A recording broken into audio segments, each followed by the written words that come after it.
Chapter 9. Jude. The snap of the front door closing disturbs my morning musings. The cup of black coffee in my hand lacks the steam it had when I poured it some time ago. While I should have been taking the pack out for their morning walk, I've been here stuck in my own head. And for once, the delay has nothing to do with the counting. I glance down into my cup, noticing the murky liquid is precisely the color of Frankie's eyes. The color sharply contrasts her shockingly white blonde hair. Jude? In here, I call out to my brother Jack. He appears around the corner with Whitney on his heels. Morning. I tilt my chin in response. Morning. I brought some things over for Frankie. Whitney approaches the island. The girls and I got together some clothes. You said she'd be here for a while, but we didn't know how long that meant. My eyes grow round as she heaves a massive zippered black bag onto the counter. Are you sending her on a trip? I asked, bewildered. When I called the family last night for spare items, I didn't think they'd rally to fill an entire suitcase. I should have known my family wouldn't settle for the bare essentials. The Powells don't know the meaning of doing something half-assed. Whitney glares, but softens it with the tip of her lips. That's not a half-bad idea. I'm sure the poor girl could use one. What you got? I bring the conversation back to the items to move them along and away from the thought of Frankie leaving again. She needs time to heal, and I don't like the thought of her leaving until she's had time to do that. Don't know why, just know it feels like a vice grip in my chest. Jack leans happily against the wall and crosses his arms, a smitten fucking look on his face as he watches his woman in her element. Besides the obvious, we picked up a hairbrush, toothbrush, and toothpaste. Bree bought her some feminine toiletries so she doesn't have to wash up with whatever it is that you use.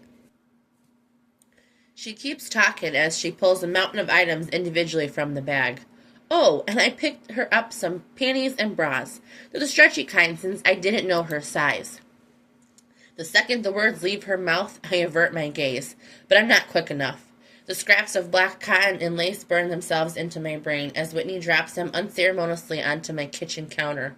My thoughts have been bad enough since the argument with Frankie wearing nothing but my tee, those tight thighs on display as she climbed into my guest bed. The last thing I need to know is exactly what underwear she's got on beneath my shirt when she's doing it. And now I have the perfect visual. Fucking hell. There's a notepad and markers, and Bree threw in a copy of her favorite romance novel. A few other things to occupy her time in case she's bored to tears stuck up here with you. I can keep her plenty entertained. Shit, there are enough dogs here to keep her busy for a week. I'm sure you can. Jack coughs in his fist. I feel my face flush as I register Whitney's smirk. You're nothing but a troublemaker, I bite out. You make it oh so easy, she teases. Mind if I drop these off with her? Anything to get you out of my sight, I grumble. Whitney pauses her packing and opens her mouth, a rapid retort on the tip of her tongue. Honey, Jack calls as he regains her attention. He smiles in a way that tamps down some of my prickly edges. Stop riling up my brother before he bites someone's head off. Whitney pats my shoulder on her way past, and I tense. He wouldn't snap at me, she says sweetly. It isn't you who I'm worried about. Her girlish giggle softens as she disappears up the stairs. I'm madly in love with her. Jack's declaration feels odd in my small kitchen. We're getting married this summer. I know. He grins. I'm just reminding you because I know she can be a pain in your ass. Trust me, the fact you love her is what keeps her from actually being a pain in my ass. I drain half my lukewarm mug. Where's the kids? Lucy's at school, and Bennett's already at daycare. Whitney took the day off, and I have Hunter covering the motel so we can spend some time together. Got anything planned? My twin gives a non-committal shrug. Just some quality time with my fiancé. You don't have to dump them at daycare for that. Anytime the two of you need a night off, feel free to give me a call. Jack nods. I'll keep that in mind. What about you? Besides this whole thing, what else is going on? I drain the rest of my cup and set the empty on the counter by my hip. Liz is stopping by this afternoon to take the boxer in her home for a long-term foster. I got a call about a stray dog running along the highway on the north side of town, but I couldn't find it when I went out to check. I'll probably make another trip out tomorrow once Frankie's feeling better. Taking her to work with you? I licked my bottom lip, noticing how tense my jaw feels. I didn't reveal to my family the agreement Frankie and I settled on. They don't know she'll be working at the sanctuary. Taking her everywhere. Don't trust her alone in my house. Huh, Jack says. I cut my eye sharply to my brother. Huh? What? Oh, nothing. He pushes away from the wall and digs his keys from his pocket. It's just that I didn't expect you to bring her over to Mom's so soon. Mom? I'm not bringing her to Mom's. So you're skipping another family dinner? Son of a bitch. I sigh. I guess I'm bringing her to Mom's. Footfalls sound from the staircase behind us. Jack directs his attention across the room. Good luck with that, he says. Do I have one sibling who isn't getting a kick out of this? Maybe try Aiden. Or Courtney. She's been on vacation, but I can bet by Sunday afternoon she's going to be right in the thick of it with the rest of you. I lose that bet, Jack laughs. What bet? Whitney asks. Jack pulls her close and kisses her on the side of the head. Nothing, beautiful. How's Frankie? Whitney spins in Jack's arms, her back presses against his chest as she gazes up at me. She seems really sweet. She was overly grateful and promised to pay us back. Did you tell her no? I asked, feeling the familiar tension begin to rise inside me. Of course I did. Good. A harsh lump in my throat impedes the swallow. Need anything from us while we're here? Jack offers. His sincere question does nothing to ease the familiar feelings flooding my system. Nah, the two of you only have so much time. Get out of here. I walk them to the door. If she needs anything else, don't hesitate to call. The girls and I could have easily packed a second bag for her. It's no problem, Whitney says, giving me a brief hug before she steps onto the porch. I brace a hand on either side of the doorframe and lean out. Will do. Thanks for stopping by. They both turn back to wave as they depart. The second the door closes, I rest my back against the sturdy wood and close my eyes.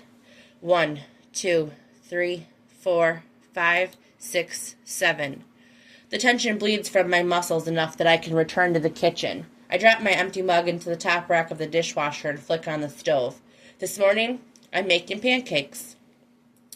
15 minutes later, with a pile stacked high next to some fresh fruit and sausage links, I find myself standing in the empty hall in front of Frankie's room. For not the first time in my life, I wish I could be fucking normal and cross over the threshold without this entire ritual. Are you going to stand outside my door all day? She calls sweetly from inside. Her words work like a key, unlocking my limbs and forcing me through the door on stiff legs. Brought breakfast. I deposit the plate on her bedside table without looking at her, which is why she surprised the shit out of me by appearing at my side. Fuck! I bark. She laughs, the sound warm and right in a way I haven't heard before. My gaze sweeps her face, from her twinkling brown eyes over her pink cheeks and soft lips before trailing lower to my dark t-shirt draping her body. My cock twitches as if the bastard has a say in his unconventional situation. When do we get started, boss? You don't. I take a hasty step back and cross my arms over my chest. I take note of my fucking dog curled up on Frankie's bed as if she co-owns this room. Ash hasn't slept in my room since Frankie arrived. Confused eyebrows snap together over those brows. I thought... hell, you made her nervous, you bastard. You're still on strike orders to rest since you haven't been doing enough of that. Start date is Monday, bright and early. Her features soften, though a bit of her fire remains. She gives a mock salute. Yes, sir. And what is bright and early to you? 7 o'clock will do. I'll be there. She selects a sausage link and sinks her teeth into it. When are you due back to the doctor for your arm? She immediately becomes flustered, a flurry of sounds falling from her mouth before she settles with a deep breath. I wasn't planning on being here, so I didn't schedule a follow-up.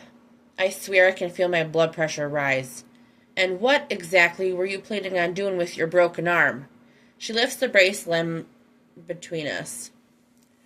This seems to be working just fine. I'll take you. I don't think that's necessary.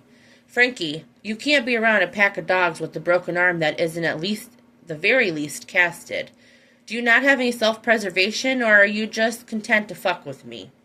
The way her spine straightens as she wipes her fingers on a flimsy napkin has my blood pumping. Well, excuse me for not being used to letting someone else take care of me. I've looked out for myself my entire life, and I don't need you coming in here and sweeping me off my feet like some damsel. I don't think you're a damsel. Good. She crosses her arms over her heavy, heaving chest and settles back onto the bed.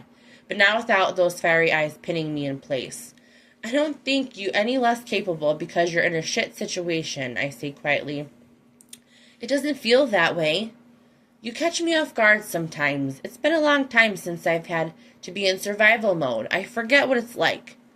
What do you mean? Her voice is equally quiet. A grittiness not normally present enters her tone.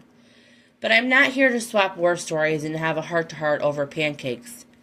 I'll call the doctor. Enjoy your breakfast. Jude! I pause at the door with my back to the room. I turn my chin toward my shoulder. Not something I like to talk about, Frankie. Leave it at that.